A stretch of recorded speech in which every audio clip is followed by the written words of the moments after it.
Hello, my name's John Kavanaugh, and this is my presentation on stress in the workplace.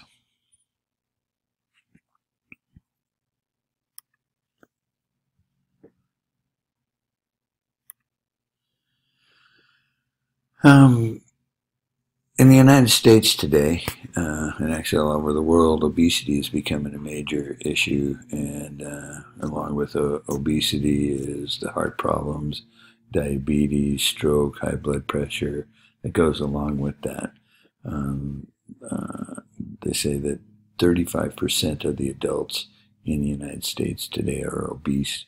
Um, when you're obese, your blood cholesterol goes up, your triglyceride levels go up, your HDL goes down, you have high blood pressure, and you're susceptible to diabetes and cardiovascular disease. If your weight is in good shape, you have good circulation of the blood, fluid levels are proper, and you avoid these diseases. So you have to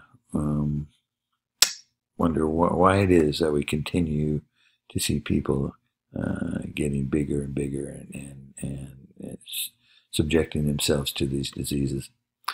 Um, Not only are we getting bigger with the obesity problem that we have, but the cost of our healthcare system is being inflated by this. They say 80% of our healthcare costs are associated with these chronic diseases. Um, Again, we talked about the blood pressure and the heart disease. A big issue in the workplace is productivity loss, which is linked to people that are missing work, and that's $225 billion, or about almost $1,700 per employee per year.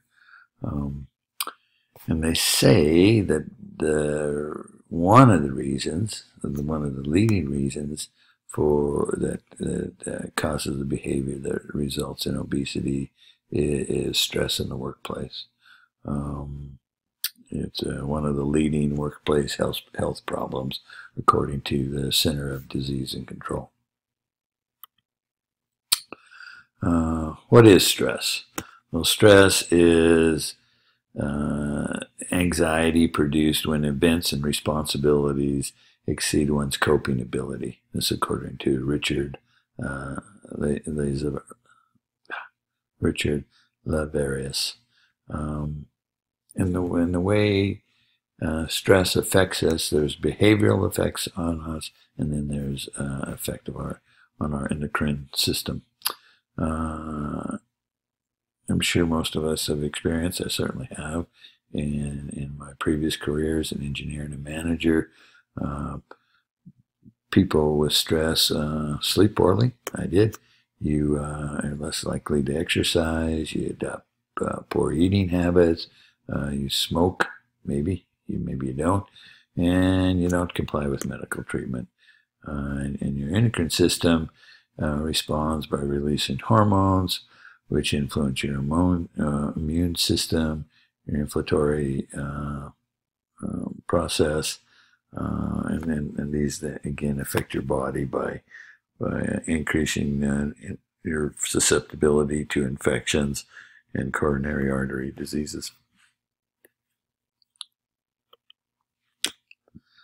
Uh, the whole thing about being stressed is that it puts the body into the fight or flight mode, uh, which in turn drives your body to release hormones. The epinephrine or adrenaline is released, and then this increases your heart rate, your respiratory rate, mobilizes sugar and fat. And here's where we get into how stress is affecting us. It causes dulling pain, shortness of breath.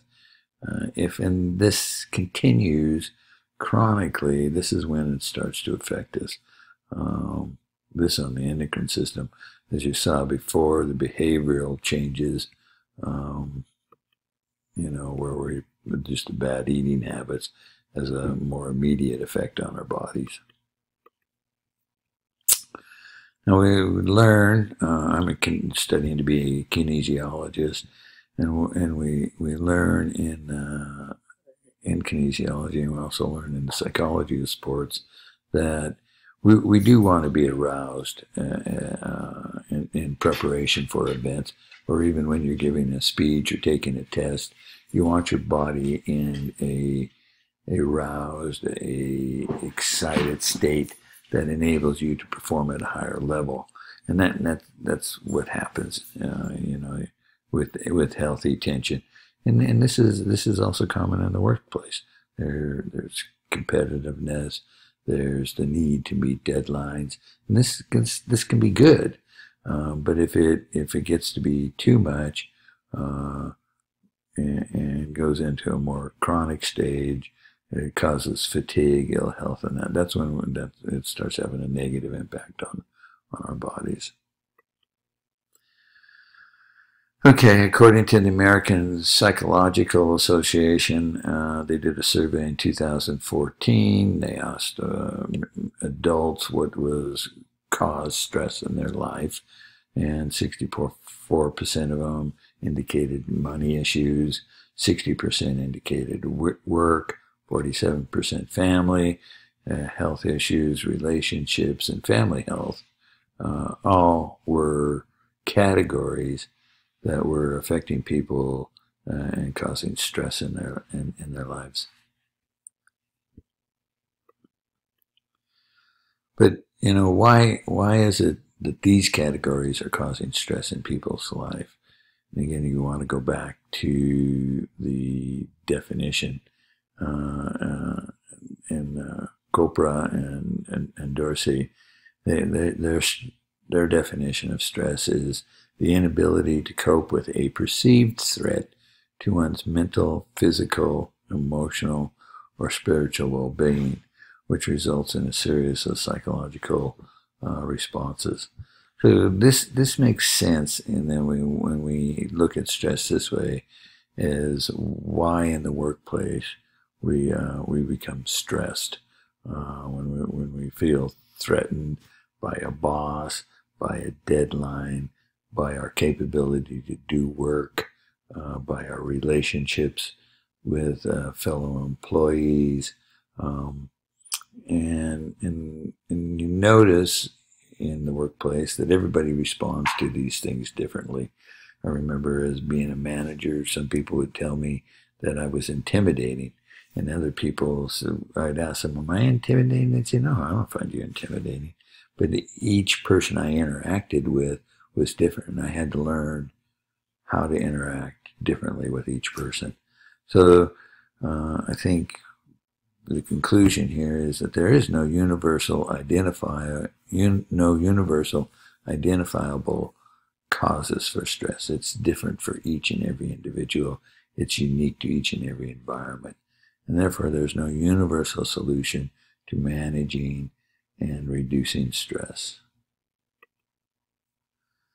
The solutions that are out there are exercise, yoga, and meditation are very good at reducing stress, and actually at times they're very good at allowing you to avoid stress, particularly yoga and meditation, because as Catherine Woodward points out, well, one of the findings is that yoga causes the nervous system to shift from the sympathetic flight mode to the parasympathetic system.